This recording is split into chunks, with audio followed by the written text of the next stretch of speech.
So the first thing I want to tell you about that I think is really important to lay out the structure of this argument is something about the relationship between perception and emotion and motivation. And this is actually pretty simple, but people don't know it. And I guess it's simple in the way that complex things are simple when you think them through for a very long time and understand them and then can finally lay them out, in some manner that's rather, let's say, clear, because you understand them. I derived a fair bit of this information from a book called The Neuropsychology of Anxiety by a man named Jeffrey Gray, who I think was one of the two greatest neuropsychologists of the 20th century, two or three. His Neuropsychology of Anxiety, which is on my list of recommended books, by the way, on my website, it's a really hard book. It took me like 6 months to read that book, and all of it was painful. And the reason for that was, well, books are interesting. Some aren't.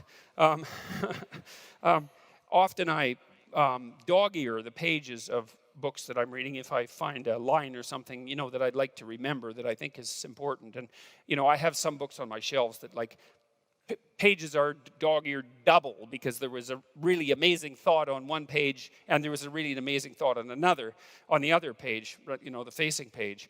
And so the whole damn thing is just nothing but dog ears. And then there's other books where there's zero. When I read Nietzsche, for example, there was lots of dog ears on Beyond Good and Evil, which is a great book. And Nietzsche actually, he came up with the most arrogant statement anybody ever made about himself as an author, which is really quite impressive. To come up with the most arrogant statement, that's really something. And he was great at coming up with one-liners, philosophical one-liners. He said, I can write in a sentence what it takes other people a book to write. And then he said, that they can't even write in a book.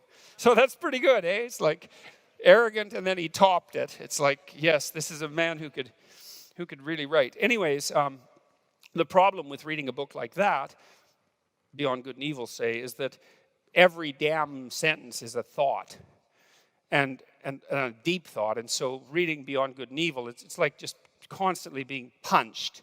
I mean, partly you're punched because you read part of it and you don't know what the hell he says, and so then you're stupid, and so that's a punch.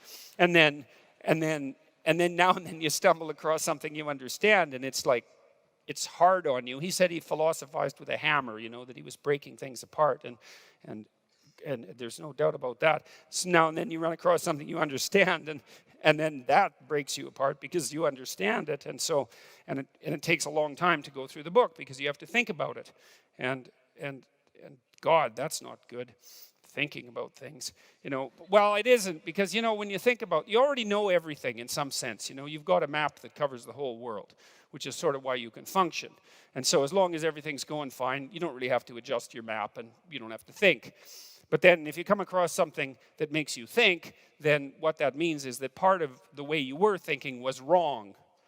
And so when you think something, when you're forced to, then some little part of what you were, your map, the way you represent the world, it has to die because it was wrong. And then it has to be replaced by this new thing. And God only knows how much of what it was that was there has to die.